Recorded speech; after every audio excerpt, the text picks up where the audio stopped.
السلام علیکم۔ پاکستانی عوام ایسی ہے کچھ، لیکن جو شعور میں آ چکی ہے، جن لوگوں کو بہت چیزیں پتہ چل رہی ہیں آہستہ آہستہ جو ہے یہ قافلہ بڑھتا ہی چلا جا رہا ہے کہ یہ یاد رکھیے گا کہ اگر آپ جیل میں کھڑے ہوں اور باہر آپ کو جیل یعنی جیلر آپ کو یہ آفر کرے، یہ چابی بھی رکھی ہوئی ہے، یہ روٹی بھی رکھی ہوئی ہے، تو آپ کس کو چنیں گے؟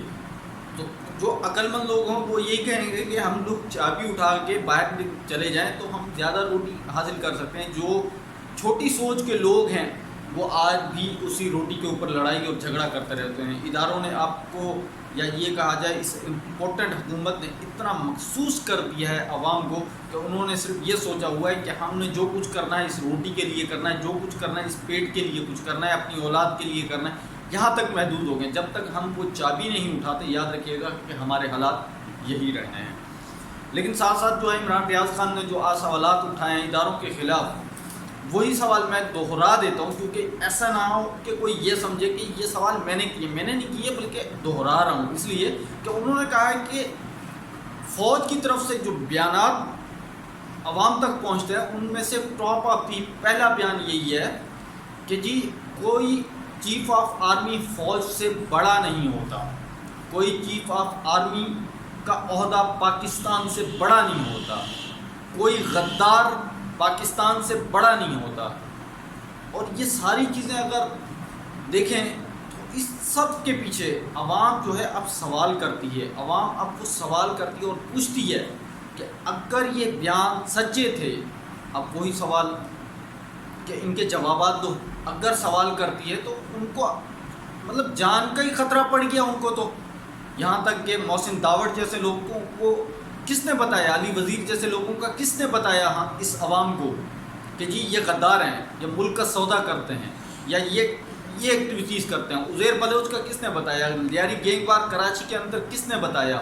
نواب اکبر بھٹی صاحب کو غدار کن لوگوں نے قرار دیا؟ اسے مروایا کن لوگوں نے؟ یہ ساری چیزیں اگر آپ سوچیں گے تو آپ کو پتہ چل جائے گا کہ دراصل بات کیا ہے۔ اب یہی سوال جب ہم لوگ کرتے ہیں، آپ یقین جانیں کہ 25 جولائی کو یا بلکہ 25 مئی کو جو ہوا تھا، عمران خان کی قافلہ جو جا رہا تھا، کیا وہ سارے پاکستانی جو ہے غدار تھے؟ جو سابق آرمی کے آفیسر ہیں وہ سارے غدار ہیں، جو عمران خان کے ساتھ ہیں وہ سبھی غدار ہیں، جو اس قافلے میں شامل ہوا جاتا ہے وہ غدار کہلا رہا ہے اس وقت پاکستان کے اندر۔ اب ایسا ہے کہ عمران خان کے اوپر شاید اس امپورٹنٹ حکومت کی طرف سے پابندیاں لگائی جائیں، میڈیا کے اوپر سینک کر دیا جائے، انہیں ایسی چیزیں ایسی ایکٹیویٹیز کرنا شروع کر دی ہیں ان لوگوں نے۔ اب یہ ڈرامے بازی کریں گے کہ عمران خان جو ہے اداروں کے خلاف ہے، پاکستان کے خلاف ہے، یہ چیزیں پیدا کرنا شروع کریں گے۔ جہلم کے عوام کو مارا گیا، ملتان سے آئے لوگوں کو مارا گیا، کے پی کے سے آئے لوگوں کو مارا گیا، کراچی میں لوگوں کو مارا گیا، تو پورا پاکستان غدار ہے۔ جو عمران خان کے ساتھ ہے وہ سب کے سب غدار ہو گئے۔ اب یہ لوگ کہتے ہیں کہ جی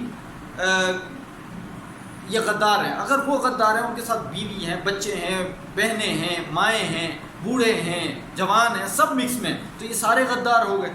برن میں تو سوال ہی کر سکتا ہوں لیکن جواب تو اعلیٰ ادارے ہی دے سکتے ہیں۔ مفتاح اسماعیل نے فرماتے ہیں کہ اسٹیل میلٹ اور پی آئی اے جو کمپنی ہے وہ اب اگر اس وقت پاکستان سے کوئی 1 روپے میں بھی خرید لے تو فائدے مند ہوں گے آپ۔ یعنی کہ اتنی گھٹیا سوچ ہو گئی ہے ان لوگوں کی، اس امپورٹنٹ حکومت کی۔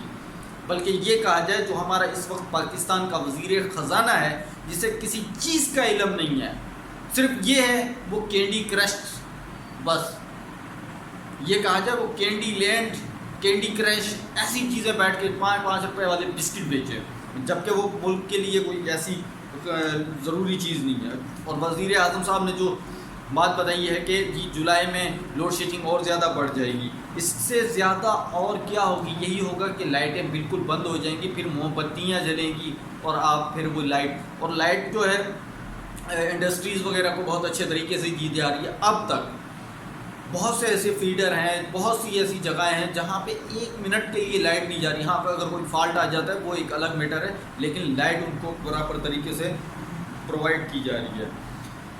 اب کل جو ہے پاکستان نیشنل اسمبلی کے اندر جو اسلم بھودانی صاحب نے جو اسپیچ کی، اس کے اندر اس نے کہا کہ ہم پی ٹی آئی کے ساتھ بہت خوش تھے، وہ ہمیں اربوں روپیہ فنڈ دے رہے تھے عوام کی خدمت کے لیے، کام کرنے کے لیے۔ اب یہ امپورٹنٹ حکومت جو ہے ہمیں وہ کوئی بھی چیز پرووائڈ نہیں کر رہی جو ہم اپنے ادارے کے اندر ہمارے لوگوں کے لیے ہم کام کر سکیں۔ اب ظاہری سی بات ہے، لوٹے جب جا کے ان غداروں سے ملے جنہوں کو یہ کہا جائے کہ نو کہہ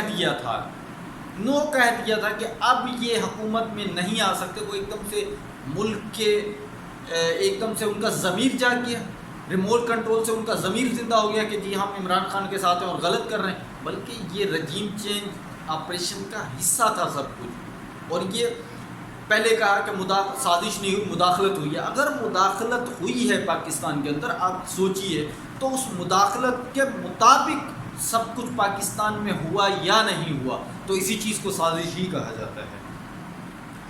چھوٹے کاروبار والے جتنے لوگ ہیں پاکستان کے اندر، وہ سب کے تباہ و برباد ہو چکے ہیں۔ جو بڑے بڑے لوگ ہیں، امیر ترین لوگ ہیں، وہ چیزیں خرید رہے ہیں، سب کچھ ان کا کاروبار بھی بہت اچھے طریقے سے چلتا ہے تھوڑا بہت، لیکن جو بڑے بڑے کاروبار ہیں، اسٹیل ملز ہو گئی، مرغی ہو گئی، سولر کا کام ہو گیا، کینڈی لینڈ والوں کا کام ہو گیا، یعنی کہ نون لیگ حکومت کے جتنے بھی لوگ ہیں، بڑے بڑے کاروبار، بزنس مین جو اس کی جیب میں ہیں، ان کے سب کاروبار بہت اچھے سے چل رہے ہیں۔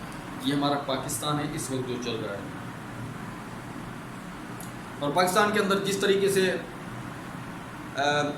کیسز معفو ہیں، بڑے بڑے ڈاکوؤں کے، چوروں کے، شرجیل میمن جیسے، یہ حمزہ شہباز جیسے لوگوں کے، نواز شریف جیسے لوگوں کے، مریم نواز جیسے لوگوں کے، شہباز شریف جیسے لوگوں کے نیب کو ہی ختم کر دیا، اس کے پر تک کاٹ دیے ان لوگوں نے۔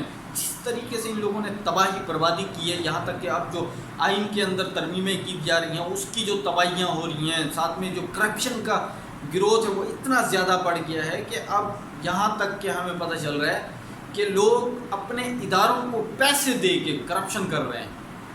اب یہ حالت ہے ہمارے اداروں کی، تو ظاہر سی بات ہے ہمارے ملک کے اندر اور اس سے زیادہ بڑی تباہی کیا ہوگی۔ پاکستان کا بالکل بیڑا غرق کر دیا، اور جس طریقے سے عمران خان کے ساتھ ان لوگوں نے کیا ہے، ایسے میں نہیں سمجھتا کہ کبھی ایسا کبھی ہوا ہوگا پاکستان کے اندر جو ان لوگوں نے کیا۔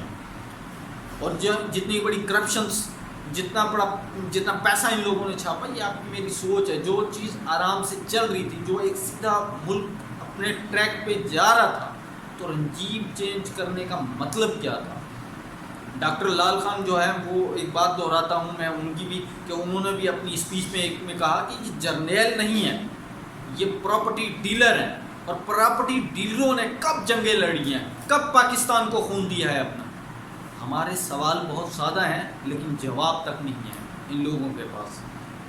بس لوگوں کو گھروں سے اٹھا رہے ہیں، پی ٹی آئی کے کارکنوں کو اٹھا رہے ہیں، کیسز جھوٹے بنا رہے ہیں، جو آتا ہے وہ کوئی نہ کوئی جھوٹا کیس اس کے اوپر ڈال کے اس کو جیلوں کے اندر بند کیا جا رہا ہے۔ کیا یہ پاکستان ہے؟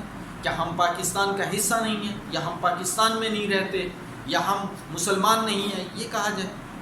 یہ ساری چیزیں ہیں، لیکن پاکستان کے اندر جو رجیم چینج آپریشن کے حصے دار ہیں، جن لوگوں نے ان لوگوں کو طاقت بخشی، وہی اس پاکستان کی بربادی کے سارے حقدار بھی ہیں، ذمہ دار بھی ہیں۔